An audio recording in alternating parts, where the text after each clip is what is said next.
Sometimes we have to learn really harsh lessons in this life.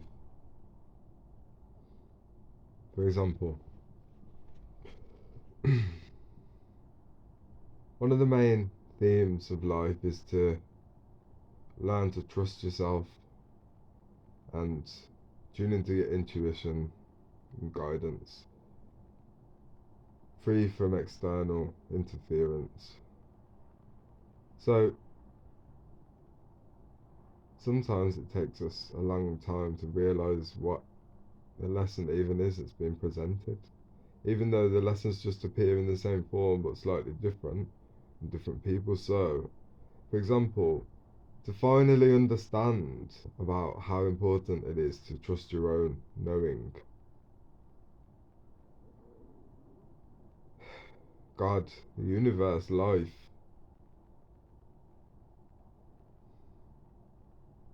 will sometimes present us with an opportunity that would have been so advantageous and beneficial for our growth, healing, and opening our heart.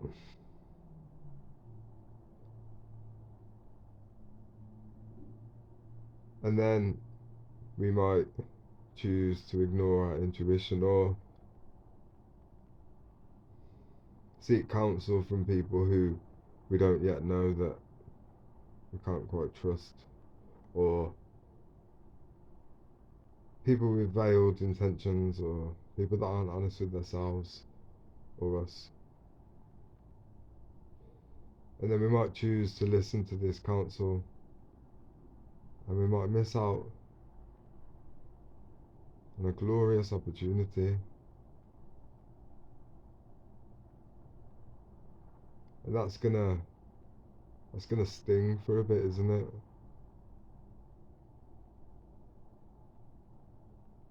But another theme in life is turning pain into power.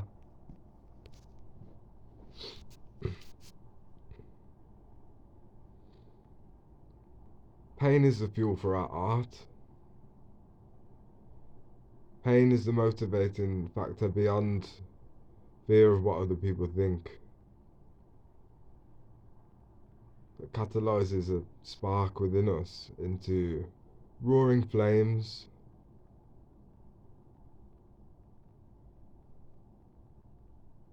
We need to learn harsh lessons sometimes to experience the deep pain that we might have inflicted or caused, or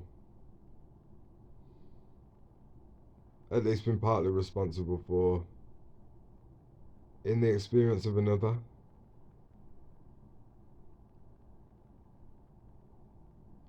There is such thing as an act of omission in this life. Inaction still causes a butterfly effect.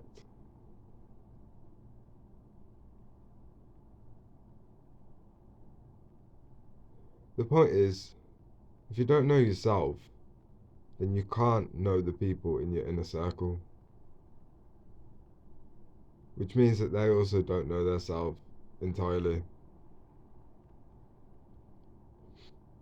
The advantage of not needing validation from people in this life is that you're forced to make friends with your own worst enemy, which is yourself.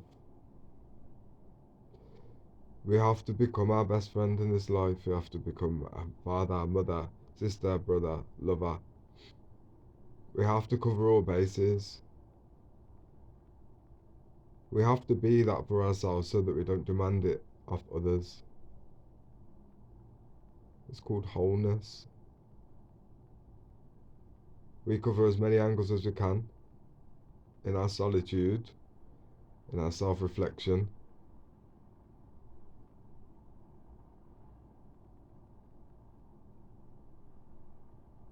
And we accept ourselves. We accept that because, in one way or another, whether we acknowledged it or not, we have had to play them roles to ourselves. Unless we were very lucky to grow up in a healthy, emotionally healthy environment where people were able to be present.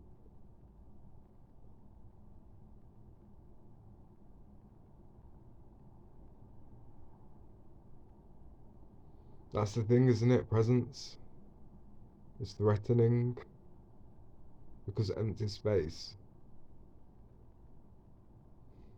In the past, there was a time when the world took on a different colour. It became a lot darker. And that still reverberates inside of us.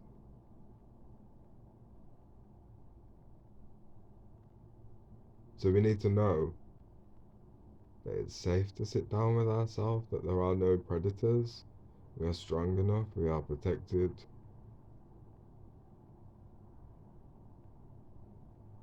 We need to heal that scared child, because otherwise we're not going to be fully embodying who we are. That's what we're called to do, to just remove all the barriers to whatever our unique energy signature is in this life, to vibrate as high as possible whilst remaining grounded, to just emanate life and love and truth.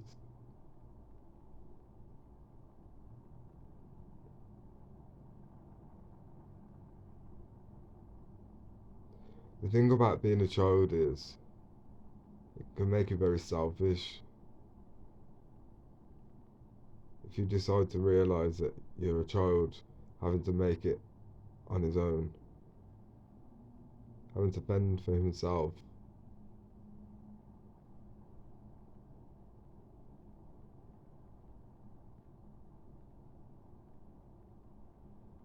so sometimes we're not even able to think about the consequences of our actions because we are reactive. We're in fight or flight, freeze or fawn mode.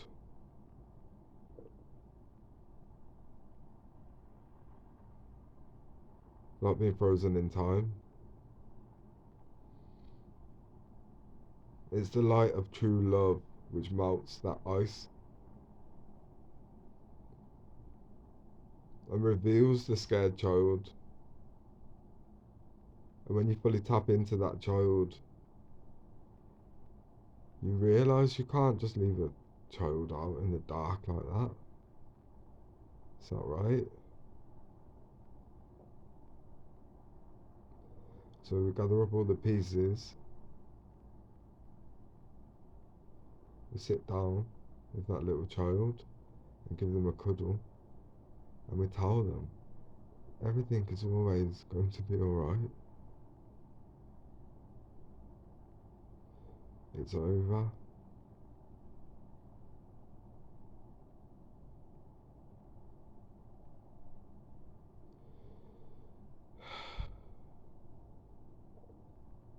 We had a bonfire under the bed where the monsters live.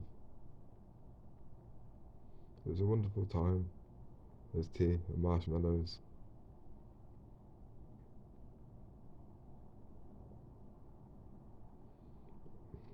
It's safe to live. It's safe to love. It's safe to be open. It's safe to speak your truth. It's safe to be vulnerable.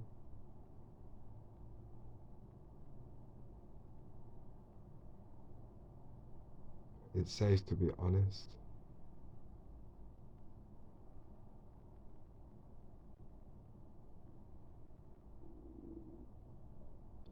Preventing ourselves from judging others, or realizing when we do, and not carrying on like that in the same train of thought, is a great pathway to finally being able to fully not judge ourselves. Only God can judge me. That's why we have to realize that we're God, because it's only ever us judging ourselves. We just have to stop with the disguises and projections because it's not helping our reality. The universe rewards authenticity.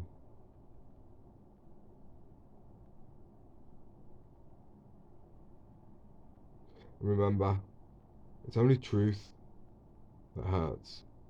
It's only truth that is painful.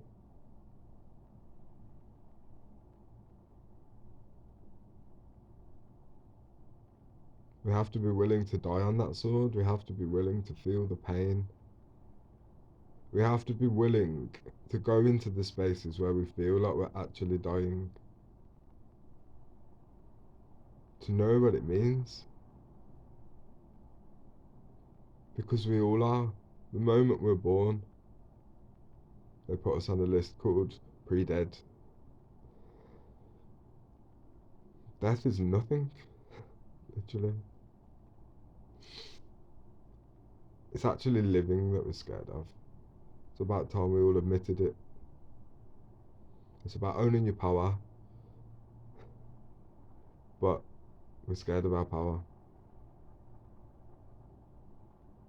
It's about owning your voice, but everyone's scared to tell the world how fucking special and important they are.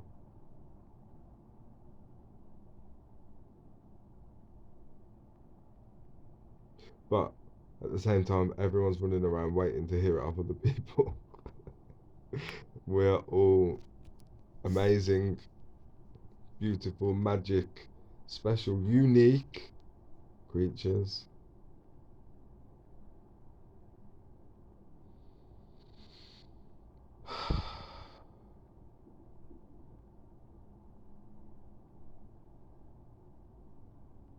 There is no secret too dark to be expressed. The darker the perception, the darker the secret is perceived to be, the more it needs light shining on it. I highly recommend, if you have any secrets which you find embarrassing or shameful or guilty, you feel guilty about having, I highly recommend finding a safe space to speak that out. So it's gone, so you're not carrying it. It's all just an experience. We're here to live. We're here to see, do, taste, touch, all these different aspects. If we just stop dabbling in the shallow waters of dualistic thinking, trying to be on the white side, just pointing fingers at the black side, then we'll see that, yeah, there's preferable or not preferable. If we had our way, the world would look a lot different. There would be, but that's the point. That's what we're doing. We're doing what we can to move towards what it should be, could be, will be.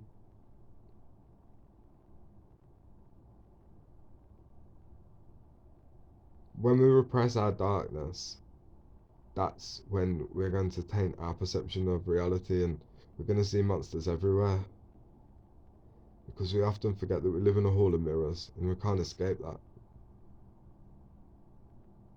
Just polish your mirror, and then you'll find yourself surrounded by more highly polished mirrors. Then you'll be able to love yourself that bit more, because it's like a blessing from the universe, because you've committed to being on the home team.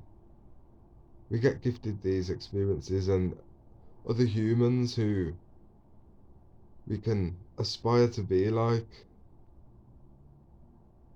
at the same time remaining who we are and the way that we do it.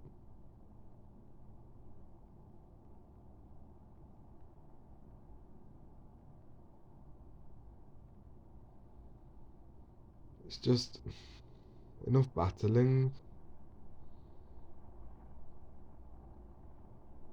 I'm not saying retire your swords.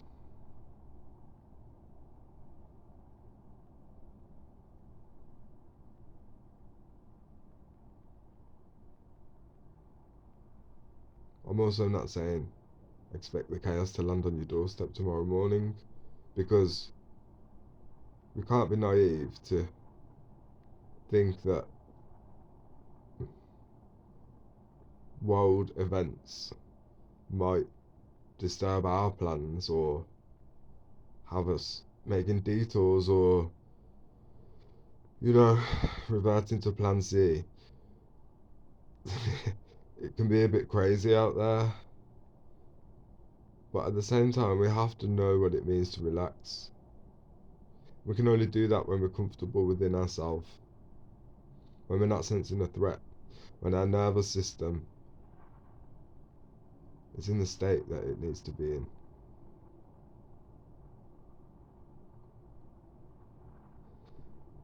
Thank you for being here.